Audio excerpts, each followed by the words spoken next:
O empate amargo do Brasil contra a Tunísia no último jogo da seleção em 2025 serviu para mostrar uma coisa que nós estamos falando já há bastante tempo, que alguns jogadores não podem mais voltar para a seleção. O Ancelotti promoveu os seus testes, realmente deu oportunidades para vários jogadores e eu entendo que agora é o momento de ele ir fechando cada vez mais o grupo pensando na Copa do Mundo. Nesse vídeo eu quero dizer quais dos jogadores que ele convocou para essa última data FIFA que para mim não tem mais que ser convocados para 2026.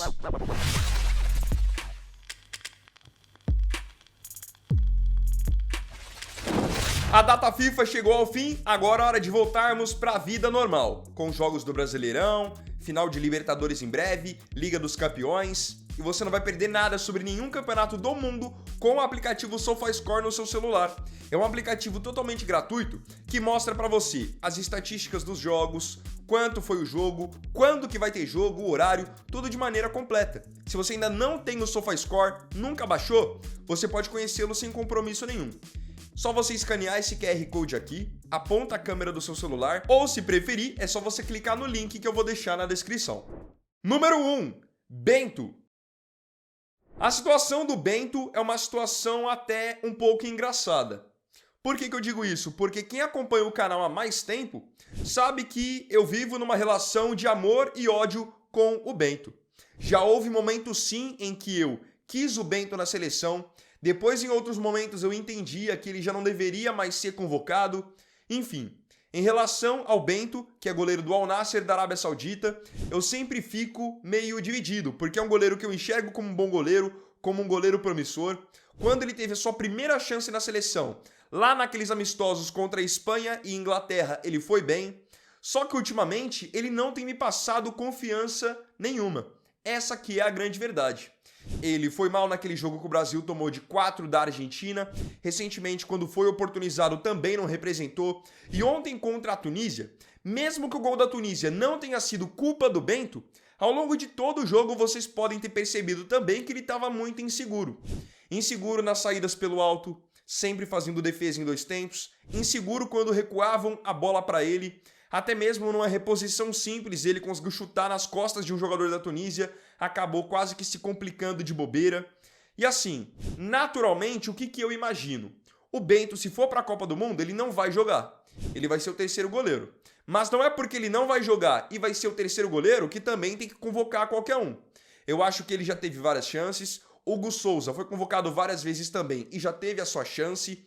Então assim, pensando em 2026, pensando em terceiro goleiro, eu acho que aí ou você, a partir de agora, dá uma chance pro John, que foi convocado nas últimas 2 vezes, aquele mesmo ex-Botafogo, ou você dá uma chance pro Brazão do Santos, ou pro Léo Jardim do Vasco. Mas assim, quem já teve chance e não foi muito seguro, eu acho que é hora do Ancelotti começar a dar uma cortada. Naturalmente, o que eu imagino, Alisson como titular, Ederson como reserva. E olha que o Ederson também tá dando umas osciladas. Mas no caso do Bento, como é algo que tem sido recorrente, eu não convocaria em 2026. Testaria principalmente para a data FIFA de março algum outro nome. Número 2, Fabrício Bruno. Em relação ao Fabrício Bruno, eu quero já deixar uma coisa bem clara logo de cara. Para mim, o Fabrício Bruno é um bom zagueiro. Então eu não tô querendo aqui dizer que ele não tem mais que ser convocado porque ele é ruim ou algo do tipo. Muito pelo contrário, eu acho que até para nível de Brasil, ele é um dos melhores que tem. É um cara que tem feito uma temporada no Cruzeiro muito boa. Só que tem duas coisas que, na minha opinião, pesam contra uma nova convocação do Fabrício Bruno. Primeira coisa, que é a mais óbvia. Quando ele foi convocado, eu acho que ele deixou a desejar.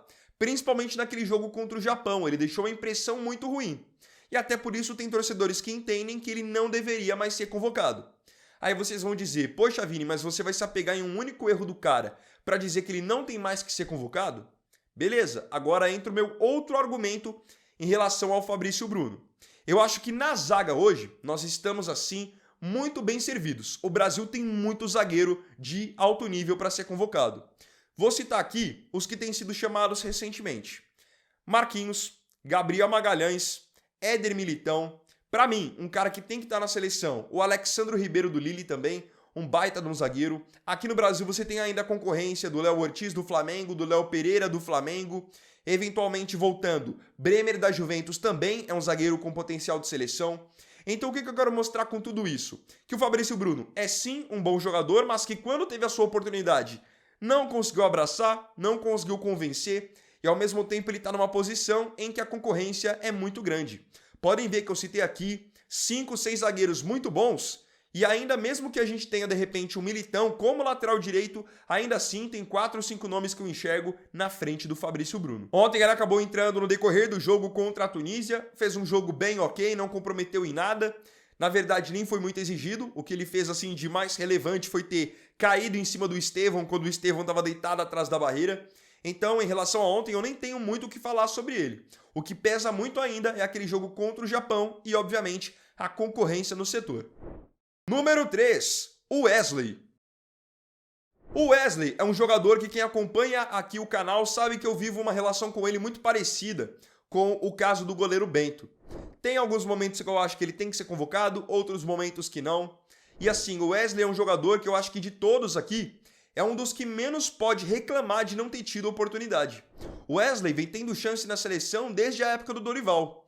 O Dorival chegou a dar chances para ele. Ele, por exemplo, deixou uma impressão muito ruim naquela goleada que o Brasil tomou da Argentina nas eliminatórias. Recentemente ele entrou em mais alguns jogos.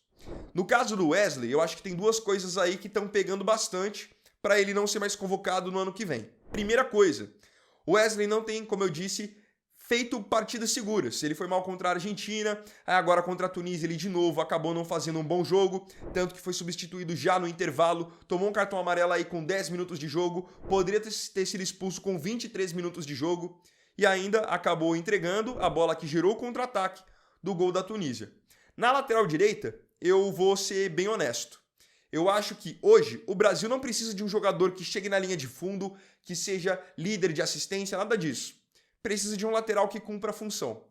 Um cara que marque bem, que seja seguro, que tenha a qualidade de repente marcar bem o atacante adversário no 1 para 1.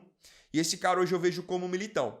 Então o Wesley, além de não vir jogando bem, não vir abraçando as oportunidades que tem, ele hoje tem ali no setor dele a concorrência do Militão, que para mim é o nome mais preparado para o que o Ancelotti está pensando. E ainda tem o Paulo Henrique do Vasco, que, querendo ou não, muita gente desmerece pelo fato de jogar no Vasco, mas quando ele teve chance na seleção, ele foi bem seguro. Contra o Japão, inclusive, até gol fez. Então, assim, é um jogador que muitos subestimam, mas, querendo ou não, quando ele teve a chance, eu acho que ele aproveitou muito mais do que o Wesley. Eu acho que é um setor que está ainda muito em aberto e acho que o Wesley está deixando passar boas chances. Número 4, Danilo.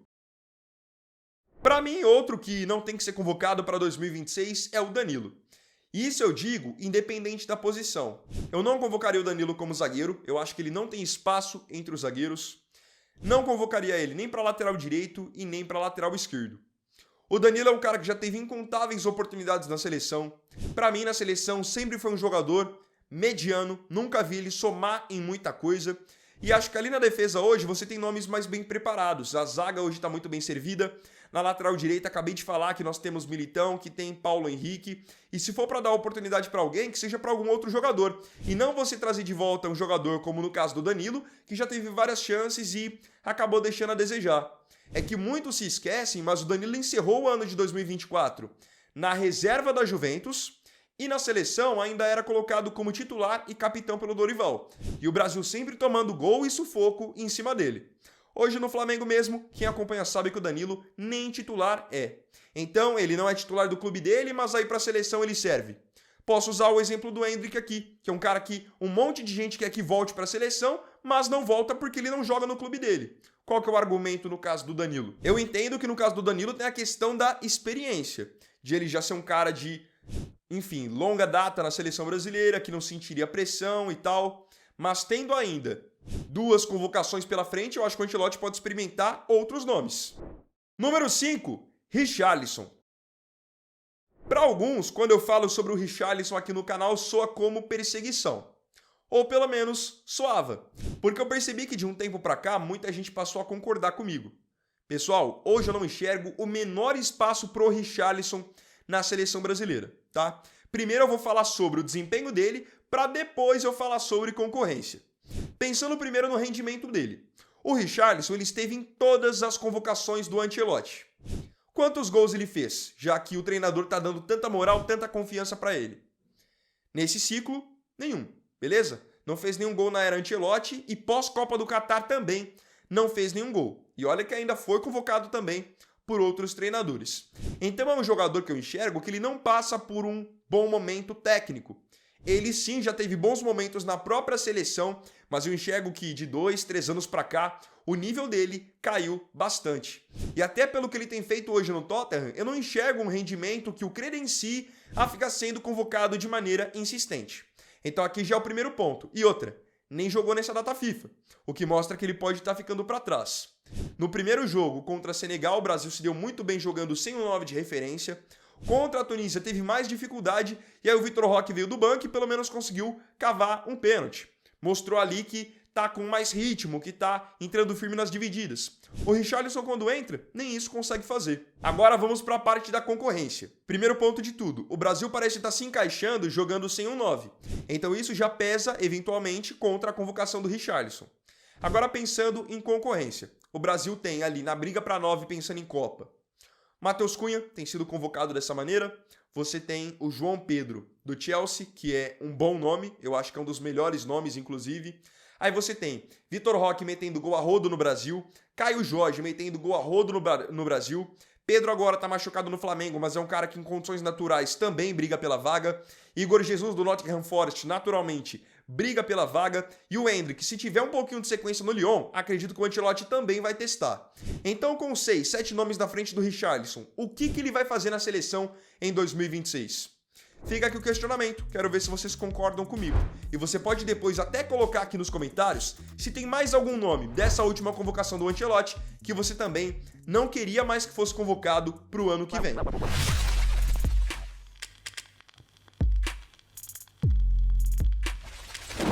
Então, bom, galera, esse vídeo aqui foi o segundo dessa quarta-feira. Agradeço profundamente a você pela companhia em mais um vídeo. Se gostou, deixe o seu like, se inscreva no canal e compartilhe. Então é isso, galera. Tamo junto, até amanhã e até o próximo vídeo. Fiquem com Deus. Vini Wagner aqui, valeu, falou e fui!